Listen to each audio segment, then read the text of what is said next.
नमस्कार, मैं हूं पवन त्यागी। पश्चिम बंगाल में नारदा घोटाले की जांच कर रही सीबीआई उनको जिन नेताओं की गिरफ्तारी करनी थी पूछताछ के लिए, उसको लेकर 20 तारीख में जो कलकत्ता हाईकोर्ट में सुनवाई हुई थी, उसमें आप जानते हैं कि 2 जजों की बेंच ने, एक ने कहा छोड़ दो, एक ने कहा हाउस अरेस्ट करो, और इसलिए कोई फैसला नहीं हो पाया। तो उस दिन तय हुआ था कि 5 जजों की बड़ी बेंच इस मामले को फैसला करके सुनवाई करेगी कि करना क्या है, इनको जमानत मिलनी है या नहीं।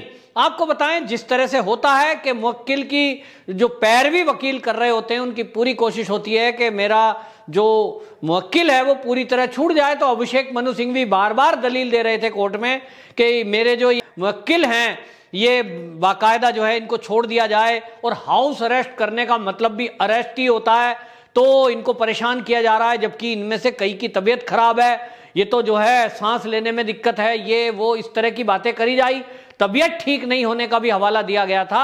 और इसलिए आपको बताएं कि जब अब ये नया मोड़ सामने आया है कि 5 जजों की खंडपीठ इसका फैसला करेगी, जिसमें chief justice Rajesh Bindal, justice IP Mukherjee, justice Harish Tandon, justice Sumer Sen और जस्टिस अरिजीत बनर्जी, ये 5 जजों की बेंच अब इस मुद्दे की सुनवाई करेगी कि ये जो जमानत मांगी जा रही है, इनको पूछताछ के लिए भी नहीं लिया जा रहा है, अब सीबीआई को इनकी गिरफ्तारी मिलेगी कि नहीं। और इसकी सुनवाई 24 तारीख को होगी सुबह 11 बजे, उसका टाइम नियुक्त हुआ है। लेकिन अब सवाल ये उठ रहा है कि निचली अदालत आखिरकार इनको पूछताछ के लिए क्यों नहीं दे रही। एक जज भी अगर ये कह रहा है कि इनको जमानत दे दी जाए, तो आखिरकार अगर जमानत हो जाएगी तो पूछताछ कैसे होगी। क्या किसी इतने बड़े स्तर के व्यक्ति से, जो मंत्री रहे हों, अभी भी मंत्री हों, टीएमसी में विधायक हों या पूर्व मेयर हों, और सरकार के साथ हों, जो सरकार चुनी हुई इस समय है पश्चिम बंगाल में, ममता बनर्जी का उनके ऊपर हाथ है, तब ऐसे में अगर उनको खुली छुट्टी दे दें तो फिर क्या मतलब रह गया। जिस सीबीआई के दफ्तर में जाकर मुख्यमंत्री खुद धरना दे दे, घेराव कर ले, जहां केंद्रीय सुरक्षा बलों पे हमला हो जाए, ऐसे में कैसे हो सकता है कि सीबीआई का कोई दल इन नेताओं से पूछताछ कर लेगी। और इसलिए सीबीआई इसका विरोध कर रही है कि इसकी गिरफ्तारी हमें मिलनी चाहिए पूछताछ के लिए, तभी संभव हो पाएगा। जैसा माहौल पश्चिम बंगाल में है कि वहां तो हिंसा का तांडव हो रहा है, लोगों को धमकाया जाता है, डराया जाता है, और ये तक देखने में आया कि निचली अदालत ने तो तुरंत ही जमानत दे दी। हालांकि हाई कोर्ट ने इस पर रोक लगाई, और रोक लगाते हुए ये कहा कि निचली अदालत ने जिस तरह से 50,000 रुपए पे, निजी मुचलके पे इनको छोड़ दिया नेताओं को, ये उसको स्टे किया जाता है, उस पर रोक लगाई जाती है। इसका मतलब वो निचली अदालत ने जो छोड़ा वो गलत छोड़ा। और इसके बाद हाई कोर्ट क्या कर रहा है, हाई कोर्ट भी उनको जमानत देना या नहीं देना, इस पर निर्णय साफ नहीं है। और अब बड़ी जो बेंच है इसमें सुनवाई होगी, तो उम्मीद की जा रही है, लेकिन उम्मीद पे दुनिया कायम है ऐसा कहते हैं, लगता नहीं है। आश्चर्य इस बात का है कि 2017 में कलकत्ता ही हाई कोर्ट ने इसके लिए निर्णय किया था कि यह सुनवाई हो नारदा घोटाले की और सीबीआई इसकी जांच करे। तो जिस हाई कोर्ट के आदेश के बाद सीबीआई हरकत में आई है, सीबीआई ने बाकायदा इसके लिए चार्जशीट तैयार की है, सीबीआई ने इसके लिए सबूत जुटाए हैं, और सीबीआई ही ये कह रही है कि हमें पूछताछ के लिए इन लोगों की जरूरत है। अभी तो मुख्यमंत्री से पूछताछ होनी है। तो अब सीबीआई ही अगर सहयोग नहीं करेगी या इस तरह के आदेश देगी, तो इसमें तो जो ये नेता लोग हैं इनका तो हौसला बढ़ेगा कि साहब हमसे कौन पूछताछ कर सकता है। इसमें एक बात और आती है कि निचली अदालत ने जिस जल्दबाजी में एकदम फैसला दिया, क्या जजों को प्रेशराइज किया जा सकता है, यह भी एक सवाल है। देश की जनता और पश्चिम बंगाल की खासतौर पे जनता ये देख रही है कि निचली अदालत ने जिस तरह से एकदम नेताओं को निजी मुचलके पर जमानत दी, इसका मतलब ये है कि निचली अदालत में आम आदमी की कोई सुनवाई नहीं है और नेताओं की सुनवाई है। ऐसा सवाल जनता पूछ रही है, लेकिन ओपनली किसी की बात करने की हिम्मत नहीं है, क्योंकि पश्चिम बंगाल में तो हो ये रहा है कि कोई सरकार के विरुद्ध कोई सवाल उठा दे या टीएमसी के किसी नेता के विरुद्ध, उसके खिलाफ तो पुलिस एक्शन ले लेती है। कई बार लोकल गुंडे एक्शन ले लेते हैं, यानी मारपीट करते हैं, घर तक जला देते हैं, यहाँ तक कि हत्या हो जाती है। आम जनता डरी हुई है।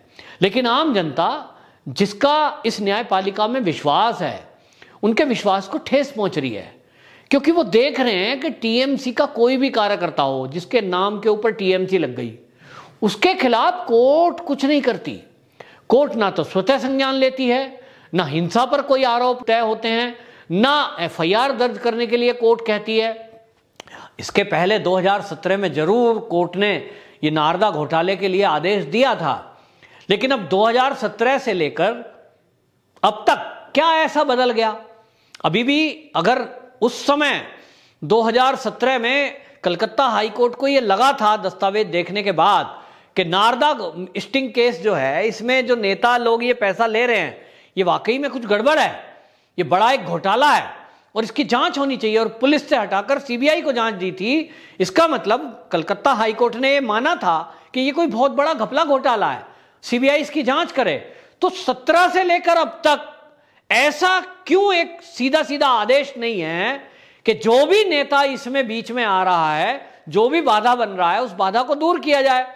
अब इसमें तो सुप्रीम कोर्ट तक में भी सीबीआई गई, लेकिन सुप्रीम कोर्ट ने तो सुना ही नहीं। वो कह रहे हैं सुप्रीम कोर्ट वाले कि भाई इसको इस राज्य से कहीं और ट्रांसफर कर दो, क्योंकि इस राज्य में यानी पश्चिम बंगाल में इस हालात में पूछताछ करना, निष्पक्ष जांच करना यह संभव नहीं है। और सुप्रीम कोर्ट में यह अपील सीबीआई ने लगाई थी कि इसको अन्य राज्य में ट्रांसफर करें, ताकि कम से कम सीबीआई के ऊपर यह दबाव ना हो। जिस तरह का ड्रामा हुआ, और उस ड्रामे में मुख्यमंत्री अपने अमले के साथ पहुंचकर सीबीआई के दफ्तर में धरना दे दिया और गाली गलौज की, डराया धमकाया। अगर इस तरह से अधिकारियों के ऊपर होगा तो है तो इंसान ही ना वो, उनको लगेगा भाई हमें एक मुख्यमंत्री से पंगा लेना है तो आखिरकार वहां रहना है, तो कुछ भी हो सकता है। आखिरकार हर व्यक्ति की या तो सुरक्षा की गारंटी हो। अब किन्हीं नेताओं को तो Z+Y+Y सुरक्षा दे रही है कोर्ट, ये कोर्ट का आदेश है या गृह मंत्रालय का आदेश है, लेकिन जो आम पुलिस वाले हैं, आम सीबीआई वाले हैं, वो ये सोचते हैं और कई बार कहते भी हैं, ऑफ द रिकॉर्ड इस बात को कहते हैं कि हम अपनी जान जोखिम में डालकर इन नेताओं से कुछ पूछना चाहते हैं, इनके खिलाफ जांच कर रहे हैं। ईमानदार अफसर हैं तभी तो वो बिके नहीं है और पूछताछ कर रहे हैं, केस यहां तक पहुंचा है। तो ईमानदारी की सजा क्या है? ईमानदारी का फल क्या है? क्या सजा मिले उनको, उनके परिवार वालों को खतरा हो? तो वो कहते हैं कि अगर इसकी भी सुरक्षा हो, और इसलिए जरूरी है कि कोई जांच दल है, अगर कोई जांच कर रहा है, उनकी भी सुरक्षा सुनिश्चित हो।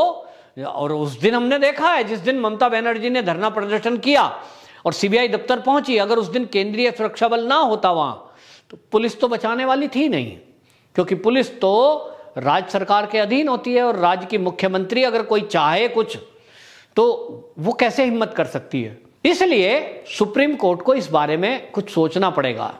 और अब खंडपीठ में जब 24 तारीख को सुनवाई होगी, सीबीआई के वकील अपना पक्ष रखेंगे, सॉलिसिटर जनरल तुषार मेहता अपना पक्ष रख रहे हैं, लेकिन सवाल यह उठता है कि जजों को वो चीज महसूस क्यों नहीं हो रही जो सीबीआई को हो रही है?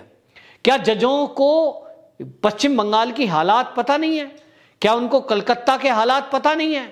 ये सब जो इंसिडेंट हुआ है और जिस तरह से ड्रामा हॉस्पिटल में हुआ कि मंत्री एक तरफ तो ऑक्सीजन के पेशेंट बनकर वेंटिलेटर लगाकर लेटे हैं और ऑक्सीजन मास्क लगा रखा है और उस आनंद को ले रहे हैं वो लेटने का, तो दूसरी तरफ वो वीडियो वायरल हो रही है कि हॉस्पिटल से वो तो घूमने के लिए जा रहे हैं। तो सवाल ये उठ रहा है कि इस तरह का वीआईपी ट्रीटमेंट ये न्यायपालिका क्यों दे रही है? लोग सवाल पूछ रहे हैं कि पुलिस दे रही है, समझ में आ रहा है, पुलिस अधीन है राज्य सरकार के, लेकिन न्यायपालिका क्यों इस तरह से दबाव में है? ये एक सवाल है। और न्यायपालिका भी अगर दबाव में है तो वो अपने सुप्रीम कोर्ट को अपना निर्णय इस बारे में रिपोर्ट प्रस्तुत करे। तो हालांकि हाई कोर्ट के जो जज होते हैं उनकी तो सुरक्षा व्यवस्था होती है, निचली अदालत के भी जो पश्चिम बंगाल के अंदर जज हैं वहां की परिस्थितियों को देखते हुए उनकी भी व्यवस्था है, लेकिन व्यवस्था राज्य सरकार के हाथ में है। होना तो यह चाहिए कि जितने भी जज हैं इन सबकी व्यवस्था केंद्रीय सुरक्षा बलों के हाथ में होनी चाहिए, सभी जगह की, क्योंकि राज्य सरकार के अधीन अगर जो पुलिस है वो लोकल पुलिस अगर इनकी व्यवस्था करेगी, कहीं ना कहीं उनको राज्य सरकारों की कोई बात को मानने के लिए मजबूर होना पड़ सकता है। मैं ये नहीं कह रहा कि होता है, हो सकता है कि उनके ऊपर कोई प्रेशर बनाया जाए, या जिस तरह से पश्चिम बंगाल में नक्सली हमले और ये सब होते हैं, और बहुत सारे भारत के ऐसे एरिया हैं, छत्तीसगढ़ जैसा एरिया हो गया या झारखंड हो गया जहां नक्सली एरिया है, तो वहां तो बाकायदा उनकी जान जोखिम में रहती है, जजों की भी जान जोखिम में रहती है। तो जज भी इंसान है और हमारे भारत के नागरिक हैं, और वो जब जज की कुर्सी पर बैठते हैं तो वो न्याय करने की कोशिश करते हैं, न्याय ही करते हैं। तो जब वो न्याय करते हैं तो वो ये नहीं देखते कि हम जिसके विरुद्ध फैसला दे रहे हैं वो कौन है, उसका स्तर क्या है, वो कितना बड़ा क्रिमिनल है। नहीं, फैसला देना है, वो ये देखते हैं एक इंसान खड़ा है और एक इंसान ये है, न्याय करना है, न्याय में फैसला दे दिया। लेकिन उन जजों की जान जोखिम में होती है, और इसलिए जितने भी जज हमारे देश के हैं उनको केंद्रीय सुरक्षा बलों की सुरक्षा मिले, ताकि वो निष्पक्ष निर्भय होकर के फैसले दे सकें। खंडपीठ ये लेगी फैसला, अब इस फैसले को देखना है। लेकिन इसके पहले ही लोग कयास लगा रहे हैं, वो ये कयास लगा रहे हैं कि ज्यादातर जो राज्य के अधीन रहते हुए ऊपर गए हैं, ऊपर तक गए हैं, वो कहीं ना कहीं दबाव में होते हैं। तो लोगों को उम्मीद नहीं है, लोग अभी से ये कहने लगे हैं कि ऐसा लग रहा है कि पीठ का फैसला शायद यही आए जब नेताओं के बारे में होता है कि भाई नेताओं को जमानत दे दी जाए, ठीक है, इनसे पूछताछ के लिए जब बुलाओगे ये आ जाएंगे। तो भाई इस तरह तो पूछताछ होती नहीं है। बहरहाल देखना है 24 तारीख को क्या फैसला जो बड़ी खंडपीठ है कलकत्ता हाई कोर्ट की, वो क्या फैसला करती है। इस पर सभी लोगों की उम्मीद टिकी है, और सीबीआई की आगे की जांच किस प्रकार चलेगी इस फैसले पर यह निर्भर होगा। वंदे मातरम।